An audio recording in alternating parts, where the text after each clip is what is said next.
살아계신 하나님, 우리에게 다시 오실 예수 그리스도를 기다리는 소망 주심을 감사합니다.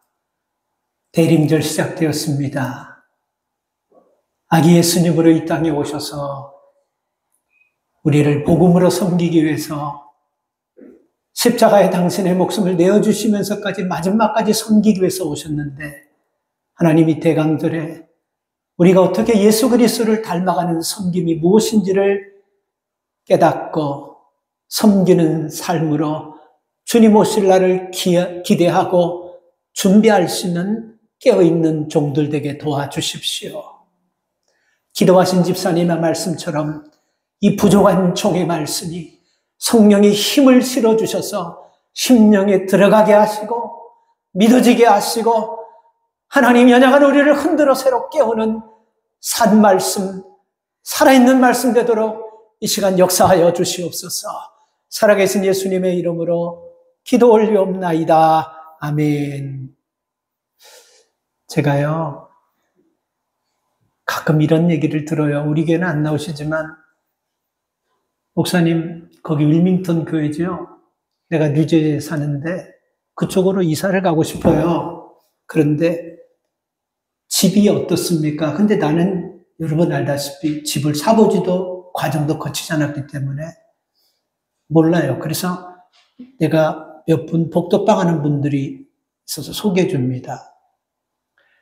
그리고 나서 집이 매매가 잘 됐니? 난 그런 건 몰라요.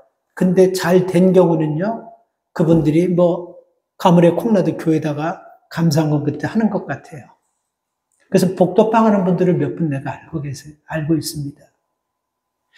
근데 제가 복도방 하는 분을 몇 분 알면서 공통점이 있는데, 내가 오늘 우리 아내한테 물어봤어요. 당신 왜 복도방 하는 사람들은 리얼터, 우리 복도방 하는 사람들은 리얼 스테이트, 그렇게 얘기하죠? 왜 이상하게 이렇게 하나같이 다 고급차를 타고 다니지? 그리고 옷을 입어도 그냥 대충 입는 것이 아니고 항상 옷을 깨끗하게 입고, 그리고 참 하나같이 이렇게 영어를 잘할까? 내가 물어보니까 우리 아내 얘기가 맞는지 틀린지는 모르지만 이런 얘기를 하더라고요. 아침 먹으면서. 그렇게 입고 다니고, 그렇게 타고 다니고, 그렇게 치장하고 다녀야지 자기가 집 같은 거 팔 때 그 사람을 쉬려고 사지 않겠냐고? 만약에 덜덜거리는 차를 타고 다닌다든지, 반바지나 입고 그냥 옷 떨어진 거 입고, 누가 그 사람을 믿고 그 30만 불, 50만 불 하는 큰 돈을 내서 있냐. 이게 우리 아내가 한 얘기가 맞나요? 나 진짜 몰라서 그래요. 나 여러분들이 맞아요, 집사님? 조금만 맞다고? 아니, 나 알아들었어요. 자, 이 복도방 하는 사람들이 이렇게 좋은 차, 좋은 옷 입고 다니면서 그들이 여러분 직업이 뭐냐면요. 클라이언트가 팔아달라고 하는 집을, 세일해달라고 하는 집을 있는 그대로 속에서 팔면 되는 거예요. 그렇죠? 따지고 보면 여러분 그런 좋은 차, 좋은 옷, 그리고 그런 게 필요가 없어요. 그 사람을 믿고 그 사람을 신뢰하면, 그 사람이 하는 얘기를 믿으면 이 집이 그렇다는 걸 액면 그대로 믿고 우리가 사는 거예요. 그렇지 않습니까? 근데 그 좋은 옷이, 좋은 차가, 그 매끄러운 말씨가 아주 영어 유창한 그런 게 오히려 여러분 그 집이 하자가 있는데도 불구하고 싹 속여가지고 하면 사람 환장하는 거예요. 그러니까 그런 게 필요가 없다는 거예요. 여러분, 저는 예수 믿는 사람도 똑같다고 생각해요. 내 학이나 내 능력이나 내 인품이나 살아온 배경이나 내 취미 이런 거 자랑하는 것이 아니고, 구원받은 성도는 내가 아는 예수님을 그대로 아는 만큼, 내가 받은 은혜의 횟수만큼 그것만 전하는 것이 그리스도인이라고 생각합니다. 치장, 대단한 거 큰 의미가 없다고 생각해요. 그분이 어떤 분이며, 그분이 이 땅에 왜 오셨고, 그리고 왜 고난을 받으셨는지, 어떤 삶을 살다가 가셨는지 내가 아는 만큼만 하게 되면요, 오늘 집사님 기도하신 것처럼 성령이 역사하셔서 그 말씀이 믿어지게 하시고 깨달아지게 하셔서 예수 믿게 될 줄 믿습니다. 한마디로 정리하면 종의 모양으로 오셔서 종으로 섬기다가 십자가에 못 박혀 돌아가셨습니다. 저는 예수 믿으면서요, 굉장히 중요한 게 이 두 가지라고 생각합니다. 아주 중요하게 생각합니다. 하나님이 나를 부르셨다는 거 믿으십니까?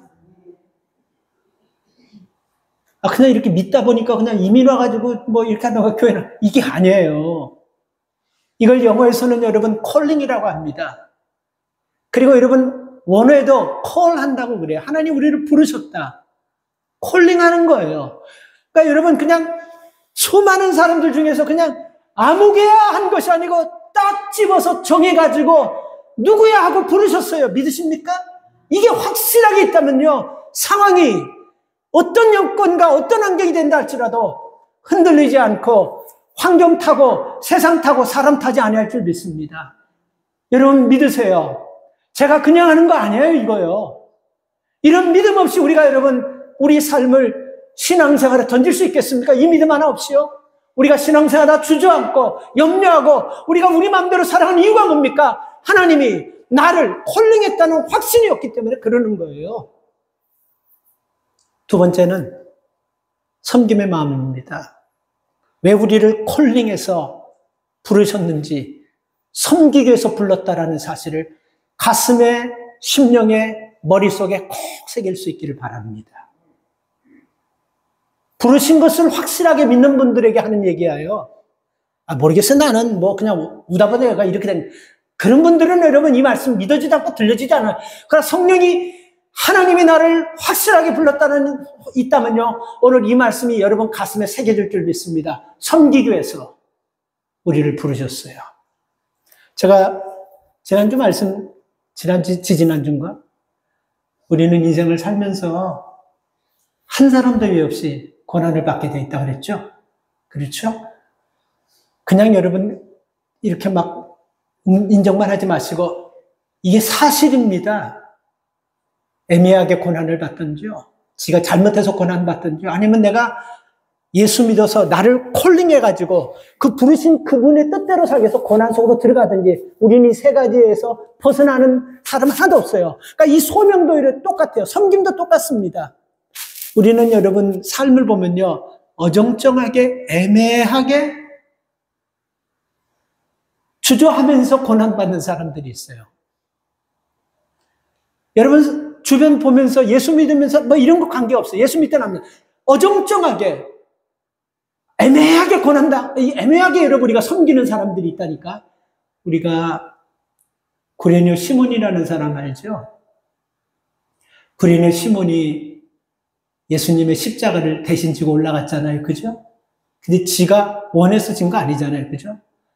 자기도 가족들과 함께 예루살렘에 유월절 보러 왔다가 얼굴이 까마니까 로마 군인이 보고 이거 별것 아니고 생각하고 덩치도 있으니까 불러가지고 치웠어요. 어정쩡하게 애매하게 지은 것입니다. 그리고 또 여러분 우리가 이런 섬김이 있어요. 아주 자기만은 최고고 자기가 제일 잘났고 자기에는 없다고 생각하다가 진짜 인생의 주인을 만난 거예요.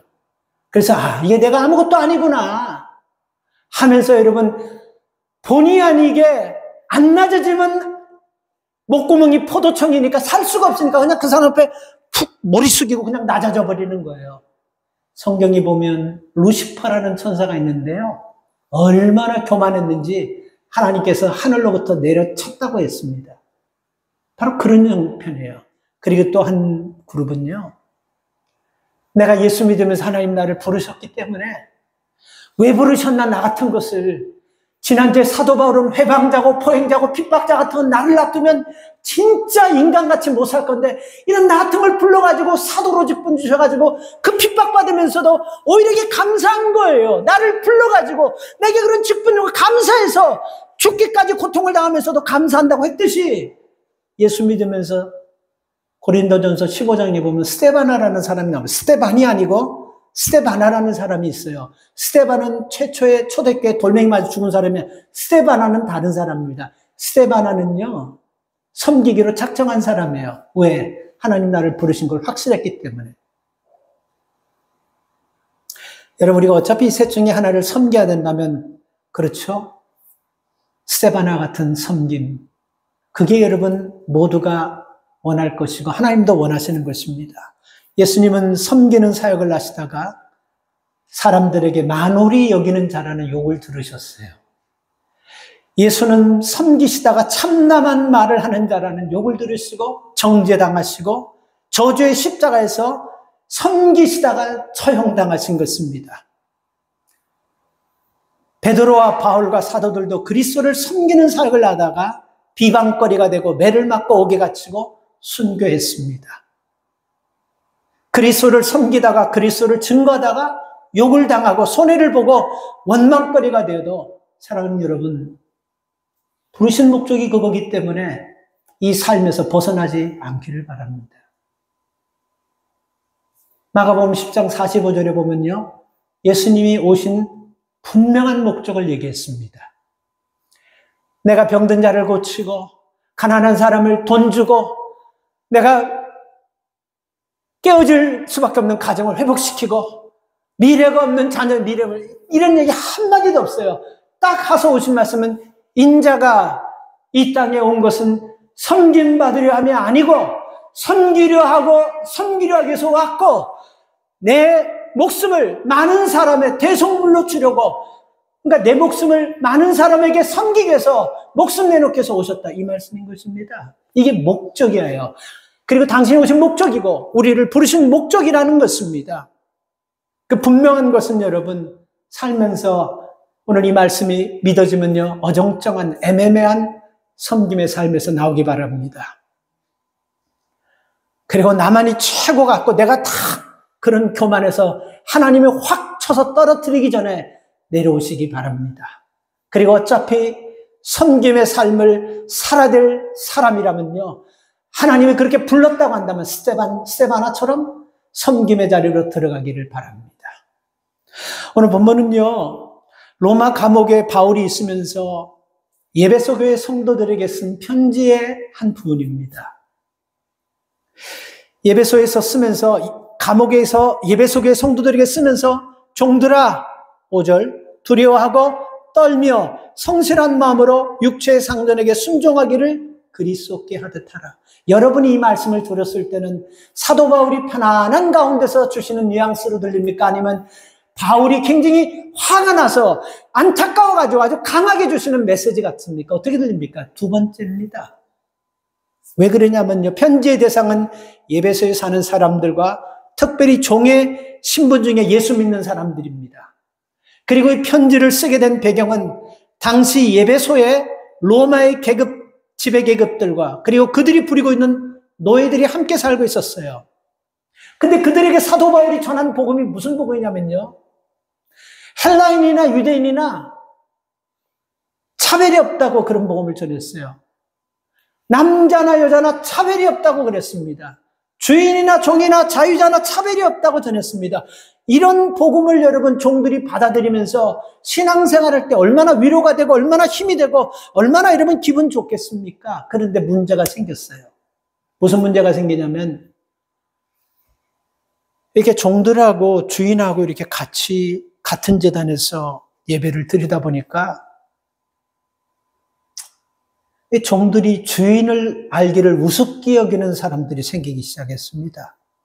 그리고 자기 집에 가서 대충 주인을 그냥 눈 가리고 아웅하는 식으로, 이런 식으로 섬기면서, 그러니까 주인에 대한 리스펙트하는 마음들이 서서히 무너지는 것을 보았어요. 그런 소리를 사도 바울이 들었습니다. 그러니까 그 분위기를 제일 먼저 읽고 탄 사람이 누구냐면 지배계급들, 자기 노예를 가지고 있는 사람들은 이거 가만히 보니까 이게 굉장히 좋지 않는 영향을 끼칠 것 같다는 생각이 지배계급층에서 든 거예요. 그래서 그 지배계급들은요, 주인들 중에 자기 집에 있던 노예들이 교회 나갔던 사람을 못 나가게 하는 그런 일들도 생겼습니다. 그러니까 이런 모든 소식들이 감옥에 있는 사도 바울에게 전해졌고, 그 바울은 이 얘기를 듣고 아주 작심하고 아주 강한 어조로 육체의 상전에게 순종하기를, 다시 말하면 섬기기를 죽게 하듯 섬기라고 권면한 거예요. 이해가 가십니까? 이 말씀을 묵상하는 가운데요, 바울이 무엇을 고민했나 하는 그 고민을 조금 느껴봤습니다. 이런 고민했던 것 같아요. 예배소 교회의 상전들과 종들 사이에 갈등이 생기게 되면 이게 믿음의 사람들이, 본이 되어야 될 사람들이 갈등의 근본이 되어버리면 지배계급에 있는 사람들과 그리고 높은 곳에 있는, 높은 지위에 있는 사람들은 예수 그리스도의 복음이라는 것이 사회 질서를 깨버리고 이 기득권 가진 모든 것들을 해체시키는 위험한 종교가 될 수 있겠다는 생각 하겠어요, 안 하겠어요? 만약에 여러분들 우리가 무슨 기업을 하고 있는데 한쪽에서 노조가 생겼어요. 생존 노조라는 노자도 모르는 사람들. 그래서 막 그 노조에 막 가입하는 거예요. 그 노조에 가입하다 보니까 노동자들의 인권, 노동자들의 권리, 막 이런 것들을 막 얘기하면 막 주인에게 막 대든다 그러면 여러분 우리 집에서 혹 일하는 사람들이죠. 노조에 가입돼서 우리도 이렇게 막 덤벼들고 그러면 이런 걱정 생기지 않겠어요? 똑같은 거예요. 그런 상황이에요. 그러니까 이런 얘기를 들으니까 바울이 굉장히 걱정되고 이건 말도 안 되는 거예요. 그러면서 여러분 우리가 복음은 예수 그리스도께서 이 땅에 육신의 몸을 입고 오셔서 사람의 종이 되어 섬기셨다는 사실을 5절보다 6절에서 아주 더 강하게 구체적으로 하는 얘기가 뭐냐면 눈가림만 하여 사람을 기쁘게 하는 자처럼 하지 말라. 눈가림식으로 아웅하지 말라. 이게 뭡니까? 너희들 지금 그렇게 주인을 섬기면 안 된다는 거예요. 너희들 참 얼마나 힘들겠니? 주인 섬길랴, 일하랴, 또 주일날이 이게 아니에요. 너희들 그따위 식으로 하지 말라 가지고 강하게 얘기하는 거예요. 눈 가리고 엉하는 식으로 하지 말라. 더 잘 섬기라는 것입니다. 바울은 예수 그리스도를 믿는 종들이 더 성실하게 주어진 종의 역할을 잘할 때 그리스도의 향기가 되어 저들에게 복음이 올바르게 전해진다고 하면서 그리스도 안에는 종과 자유인이 차별이 없지만 그리스도께서 종이 되어 오셔서 섬김을 친히 보여주셨던 것처럼 그리스도인이라면 세상에서 그 신분이 무엇이든지 관계없이 종된 마음으로 섬겨라, 이 말씀인 거예요. 그리고 섬기되 눈 가리고 아웅하는 식으로 섬기지 말고 진실한 마음으로 주인을 섬겨라, 이렇게 말하고 있는 것입니다. 여러분 갈등이라는 단어의 뜻 아세요? conflict라고 그러죠, 영어로는. 이 갈등이라는 뜻을 여러분 저도 사전에서 한번 확실하게 한번 찾아보니까 서로 이해관계가 달라서 적대시하거나 불화하는 상태. 여러분 정확하게는 갈등에 대한 그 단어의 내용을 몰라도 아마 비슷할 것이라고 생각합니다. 또 마음속에 두 가지 이상의 욕구가 동시에 일어나 갈피를 못 잡고 괴로워하는 상태. 이게 갈등이라는 뜻이에요. 근데 여러분 가정에 갈등이 있습니까? 없습니까? 지금은 없을지 우리가 살다 보면 가정 안에 갈등이 생길 때 있지 않습니까? 그리고 여러분들이 택해서 간 직장에 일하는 사람들과 갈등이 있을 때가 있습니까? 없습니까? 있잖아요. 오늘 우리가 선택해서 내가 내 발로 온 이 교회, 하나님 말씀을 듣고 믿음으로 살려가는 우리 교회, 때에 따라 갈등이 있습니까? 없습니까? 갈등이 있잖아요. 그죠? 제가 여러분들보다 많이 살아오지 않았지만요, 지금까지 살면서 제가 하나의 분명한 확신을 갖고 있는 것은 뭐냐면 가정이나 일터나 교회나 우리가 속해 있는 모든 곳의 이 갈등은 딱 한 가지입니다. 어떤 것에서의 이 갈등도 내가 그것을 한번 작심하고 섬겨보겠다고 하는 사람들이 갈등을 일으킨 적은 한 번도 없어요. 집에서도 교회에서도 일터에서도 내가 이 직장에서 이 같이 일하는 종업원으로서 내가 주인과 다르게 이 사람을 이해해주고 일하는 사람을 이해해주고 내가 한번 섬겨보겠다 이렇게 해가지고 갈등이 일으킨 적 한 번도 없다니까요. 왜 나는 이렇게 똑같이 일하는데 나만 일을 더 해야 되고 왜 나는 이렇게 열심히 일하는데 저 사람은 죽음을 올려주는데 나는 안 올려주고 이런 갈등들이 여러분 자꾸 생기는 것이 뭡니까? 여러분 오늘 이 본문에 제가 말씀드렸잖아요. 서로 이해관계가 달라서 불화하는 상태예요. 이게 갈등이에요. 분명한 것은요,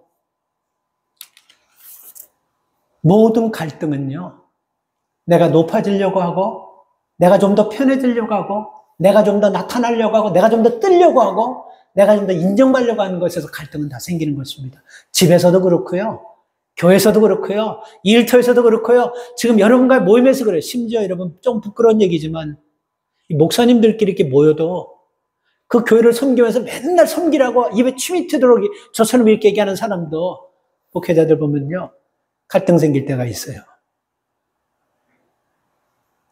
좀 더 높아지고 좀 더 당신의 그 큰 목회를 좀 인정받기를 원하고 좀 더 자기가 설교자라는 걸 인정받기를 원하고 좀 더 자기가 우월하다는 걸 원해요. 이런 것 때문에 여러분 목회자들이 간에 갈등이 생기는 것입니다.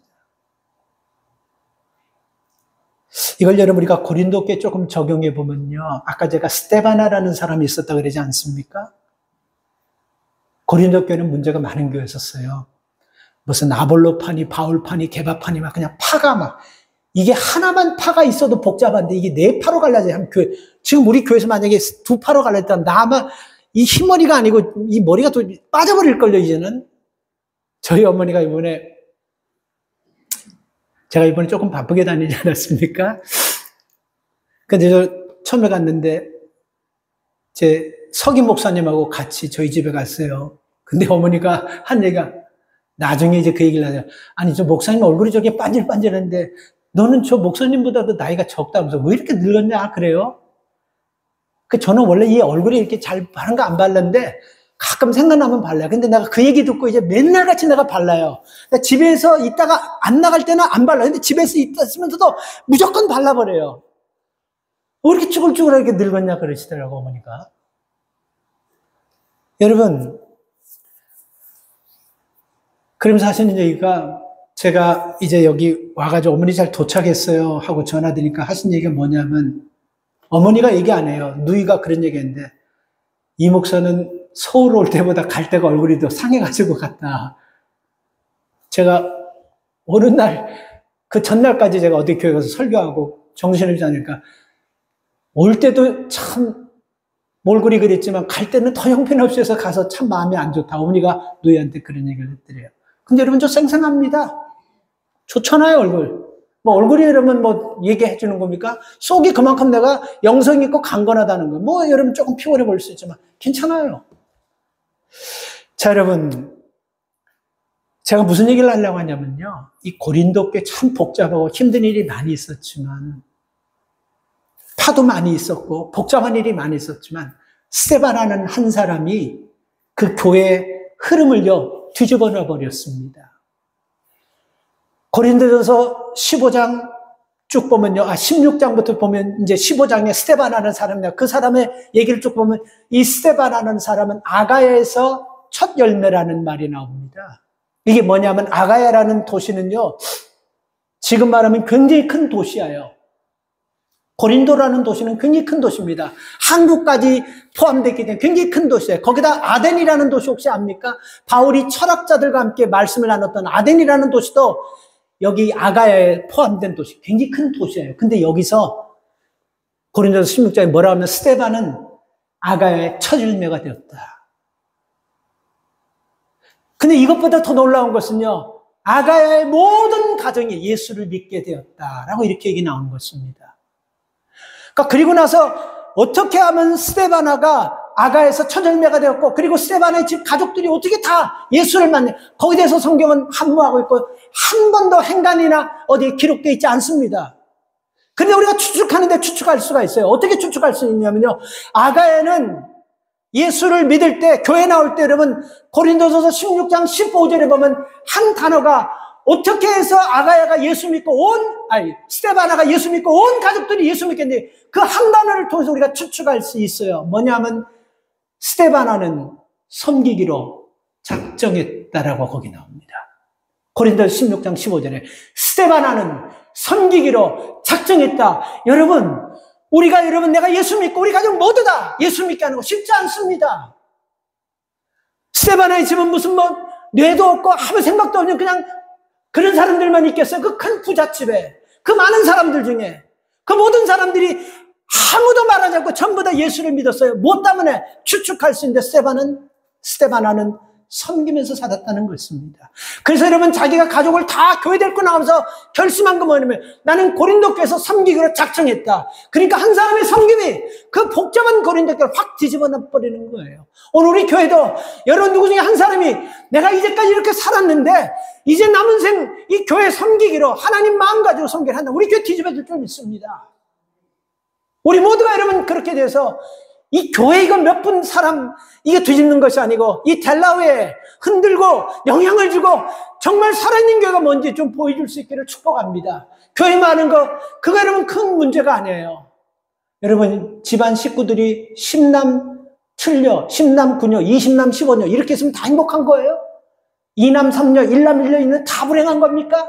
숫자가 불행하고 행복하는 것이 아니고 거기서 그들이 부모 어떤 관계를 가지고 거기서 그들이 어떻게 살아가냐, 이게 관건인 거예요. 그렇지 않습니까? 한 사람만이라도 스테바나처럼 내가 예수 믿으면서 아주 작정하겠다고 딱 들어가니까 아버지가 내가 예수며 섬기기로 작정한데 자식이나 부인이 내가 대접받아, 이게 되겠어요? 그런 내용이 싹 없어지는 거예요. 그리고 본인이 가정에서부터 스테바나는 섬겼기 때문에 온 식구들 교회 데리고 가면서 결심한 것이면 내가 이 교회 섬기기로 들어간다. 이렇게 했기 때문에 교회가 확 뒤집어진 것입니다. 윤치영 씨라는 분이 미국에 이민 와가지고 공부하러 와가지고 유학 중에 예수님을 영접했어요. 참 예수 그리스도 막 그 얘기를 많이 귀로만 듣다가 도대체 예수가 누군가가 미국에서 공부하다가 유학하면서 예수님을 영접했어요. 그러는 마음에 평안이 오고 불안, 염려가 다 사라져버리면서 기쁨이 오는 거예요. 그러니까 예수 그리스도를 내 인생의 주인으로 확 받아버렸어요. 그리고 나가가지고 집안 전체 다 복음을 전했는데 윤보선 대통령 집안 전체가 다 예수 믿게 되어버린 거예요.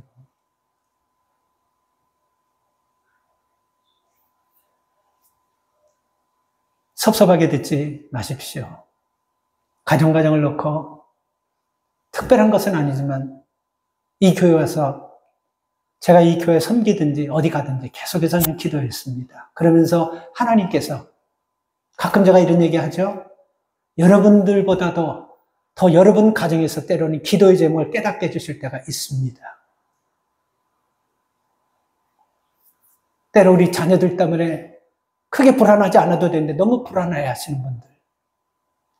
때로 우리 미래 때문에 너무 불안하지 않아도 되는데 하나님께서 그보다 더 어려울 때도 하나님께서 인도하셨는데 너무 불안해하는 분들. 그리고 우리 자식들을 좋은 것 먹이고 좋은 환경에서만 자라면 되는 줄 알면서 그렇게만 하는 부모님들. 그때마다 하나님께서 해주실 말씀이 있어요. 우리 자녀들은 좋은 것 먹고 좋은 거 입혀야 돼요. 그러나 믿음을 먹어야 됩니다. 하나님 은혜 먹어야 돼요.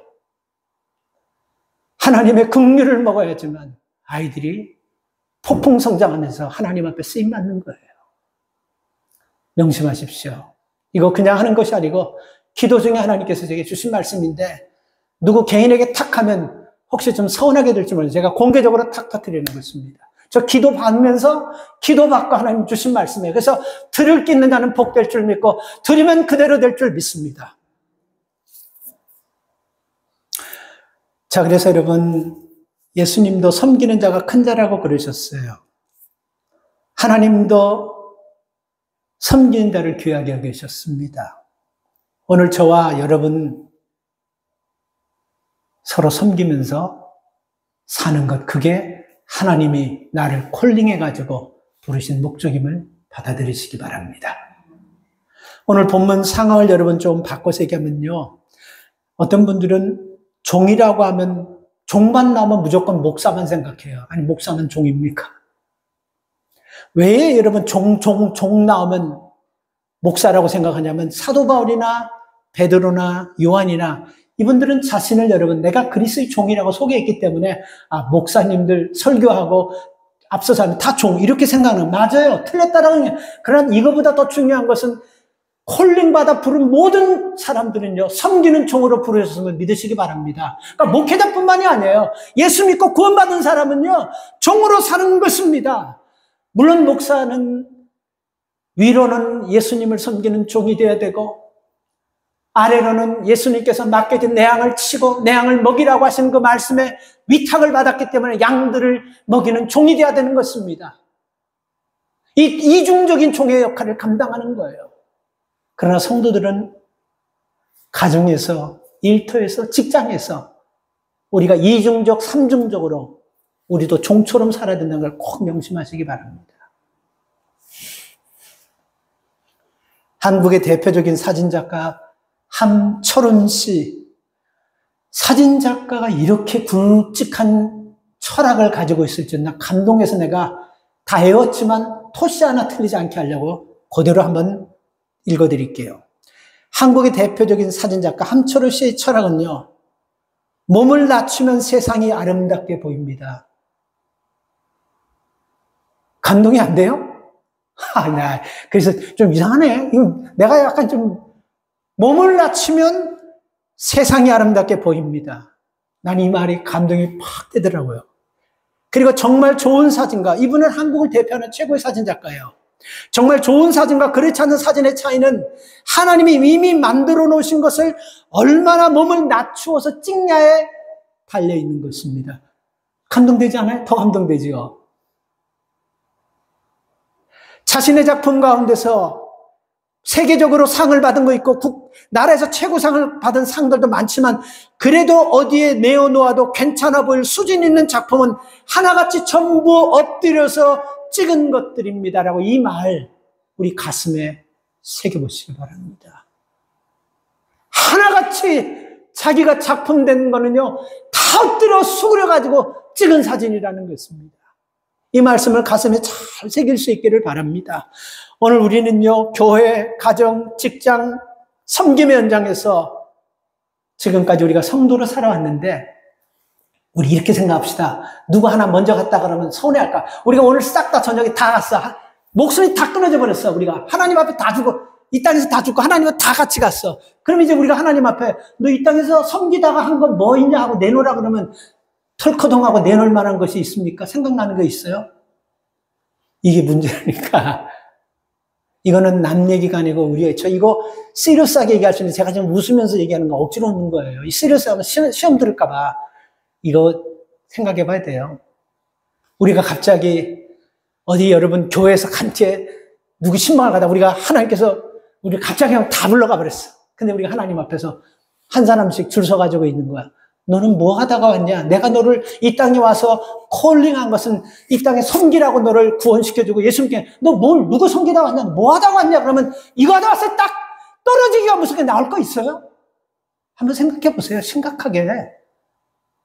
강 건너 불구경하듯이 하지 마시고 우리 이렇게 이제 하나님 앞에 지금 가고 있지 않습니까? 지금도 오늘 예배 드리지만 조금씩 가고 있는 거잖아요. 그리고 언제인지 그날은 정확하게 모르지만 하나님은 정확하게 알고 있다는 걸 아셔야 됩니다.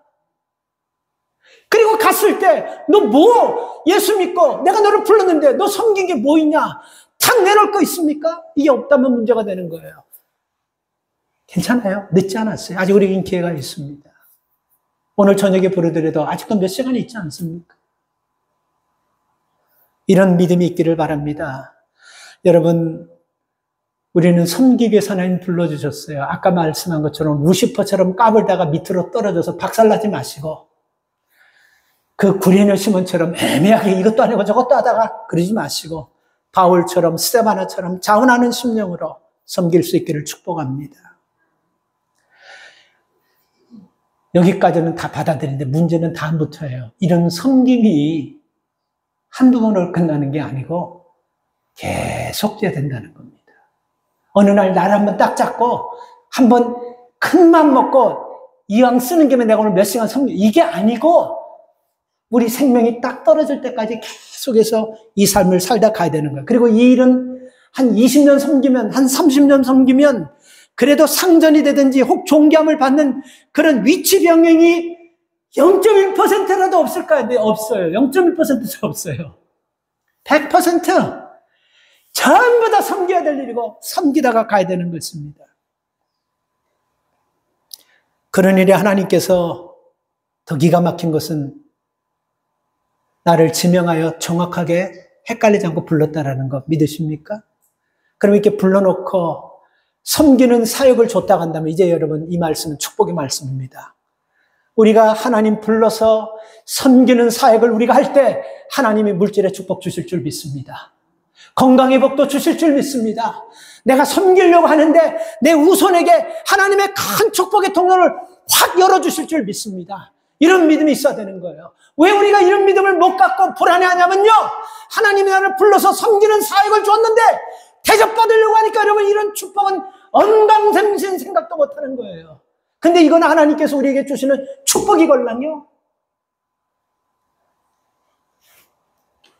여러분 우리가 섬기는 거 무슨 크게 대단하게 뭐 그렇게 생각하지 마세요.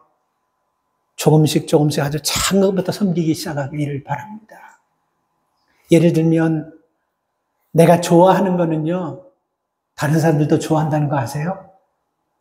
그럴 때는 다른 사람들 위해서 양보하는 것, 이게 성숙한 섬김이에요. 내가 힘들고 내가 싫어하고 내가 불편한 거 다른 사람도 똑같아요. 그렇지만 성숙한 사람은요, 내가 먼저 두 손 걷고 팔 올려서 그 일을 하는 거, 그게 섬김입니다. 엄청나고 대단한 거 아니에요. 왜 섬기기를 꺼려합니까? 섬기면 우습게 된다고 생각해요. 무시한다고 생각해요. 체면선상도 온다고 생각해요. 초라하다고 생각해요. 아닙니다, 여러분. 100번 천번 아닙니다.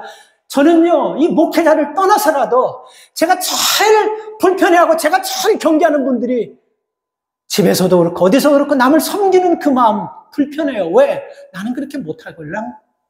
그래서 나도 저렇게 해야 된다는 텐션을 받기 때문에 굉장히 불편해요.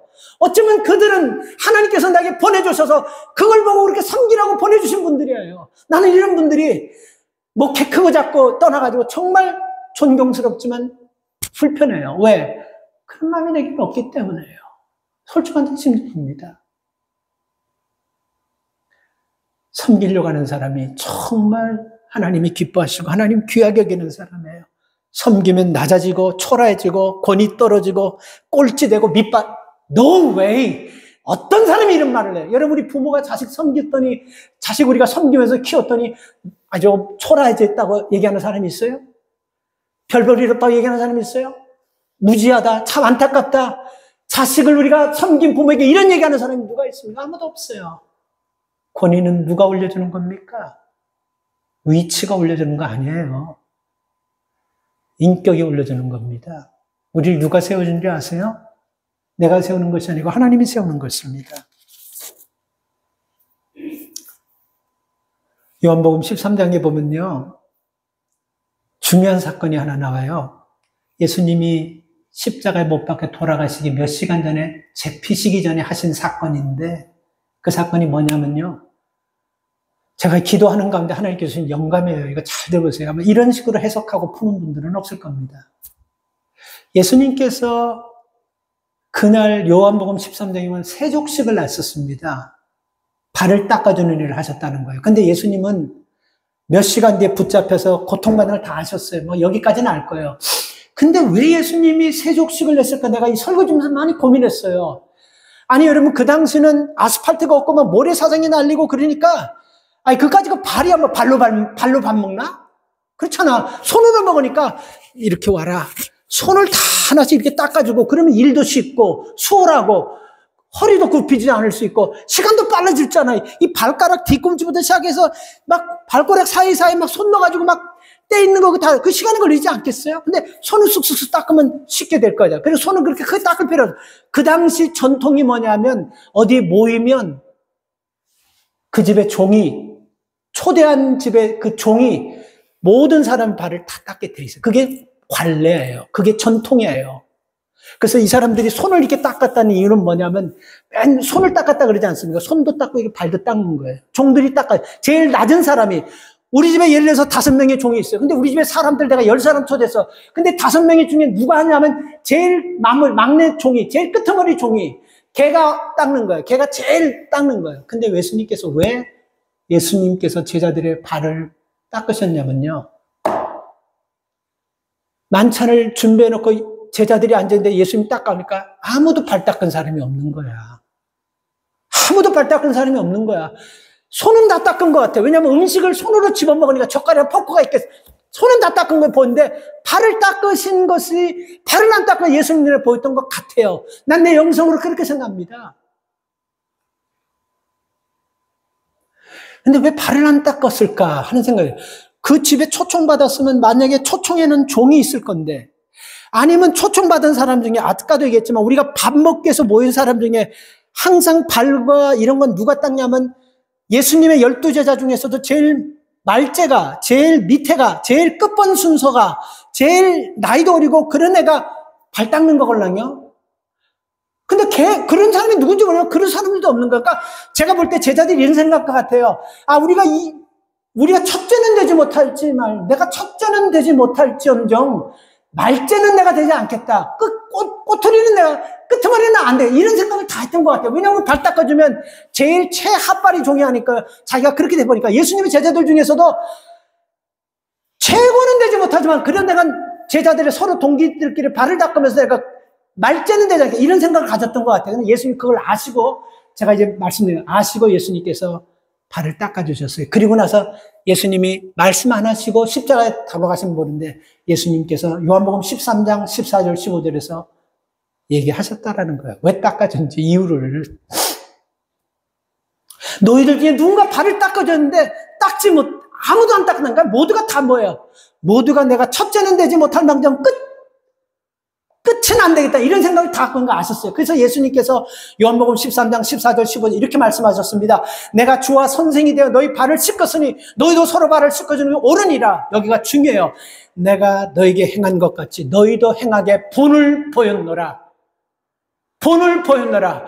의도적으로 하셨다는 얘기가 나오죠. 그죠? 의도적으로 본을 보였노라는 것은 행동을 따라하게끔 일부러 보여줬다는 것입니다. 이 모습을 일부러 보여줬다는 거예요. 의도적으로 보여줬다는 거예요. 본을 보였다는 건 뭐 따라오라고 보여줬다는 거예요. 내가 선생이 되고 내가 주가 돼서 너희 발을 씻겼기 때문에 내가 이것을 본을 보였다라고 말씀하고 있어요. 따라오라고 말씀하는 것입니다. 행하게 하기 위해서 따라오게 위해서 본을 보였어요. 예수님이 세상에 오신 목적을 거기서 또 한 번 말씀하시는 거예요. 십자가 못 박혀 돌아가시기 전에 몇 시간 뒤에 섬김을 받으러 오신 사건을 몸으로 말씀하신 것입니다. 사랑하는 여러분, 말씀을 마칠게요. 이 말씀 꼭 한번 생각해 보십시다. 모두가 다 한번 저와 여러분을 한번 뒤돌아보십시다. 다 거두절미하고 요 결론입니다. 우리는 기도는 잘합니다. 기도는 누구나 합니다. 섬김의 일은 어떻습니까? 한번 깊이 생각해 보시기 바랍니다. 우리 찬송은 잘합니다. 그런데 예수를 섬기는 마음은 어떻습니까? 예수 믿는 자는 예수 믿은 지는 오래되었지만 섬기는 일은 어떤 것 같습니까? 권사, 집사라는 직분은 있지만 섬기는 일은 어떤 것 같습니까? 한번 생각해 보시기 바랍니다. 예수님께서 이 땅에 오신 것 마가복음 10장 45절에서 인자가 온 것은 무식한 자들을 가르쳐서 똑똑한 자 만들고 가난한 자들에게 돈 줘서 부자 만들고 아픈 자들을 치료해서 오래 100년, 1000년 이게 아니에요. 그렇죠? 섬김의 목적은 섬기려 오셨고 마지막까지 내 목숨을 내놓으면서까지 저걸 섬겨가지고 구원해 주기 위해서 오셨습니다. 그러면 됐지 않습니까? 이제 여러분 우리가 어떻게 살아야 됩니까? 오늘 우리 가정에 왜 갈등이 생깁니까? 오늘 나와 함께하는 사람에 왜 갈등이 생깁니까? 이유가 뭡니까? 내가 그 사람들을 섬기려 하다가 갈등 생긴 거 아니에요. 내가 높아져야 되는데 나를 인정해주지 않기 때문에 나를 이해해줘야 되는데 나를 이해해주지 않기 때문에 여기서 갈등이 생기고 여기서 우리가 내가 너를 지명하여 불렀고 그리고 우리는 섬기며 삶을 살아야 되는 걸 잊어버리고 살기 때문에 이런 현상들이 일어나는 것입니다. 말씀 마무리합니다. 대림절 예수님께서는 하늘과 땅과 땅 아래 권세들까지도 다 영광과 찬양을 받으실 분인데 종의 모습으로 종의 형상으로 오셔가지고 종으로 섬기다가 돌아가셨어요. 이게 예수님의 풀 메시지입니다. 기도하겠습니다. 하나님, 대림절에 우리 주님 기다립니다. 주께서 섬기기 위해서 이 땅에 오셨습니다. 나를 부르신 것도 섬기라고 불러주셨고 지금까지 내게 건강 주셔서 살린 것도 남은 생 섬기며 살라고 살려주셨습니다. 그리고 지금은 좀 약하고 부족하지만 자녀에게 희망을 주고 우리 가족의 미래와 희망을 준 것도 섬기며 살 때 하나님께서 약속하신 복이 있기 때문에 그런 것입니다. 하나님, 기도도 잘하고 예배도 잘 드리고 이것도 저것도 잘하지만 섬김의 모습은 어떤지 우리의 자신을 잘 뒤돌아보면서 다시 섬김의 자리로 돌아가는, 그래서 서로 섬기면서 위로해주고 축복해주는 그런 하나님이 기뻐하시는 성도들과 교회가 되도록 복에 복을 더하여 주시옵소서. 예수님의 이름으로 기도 올려옵나이다. 아멘. 찬양합니다.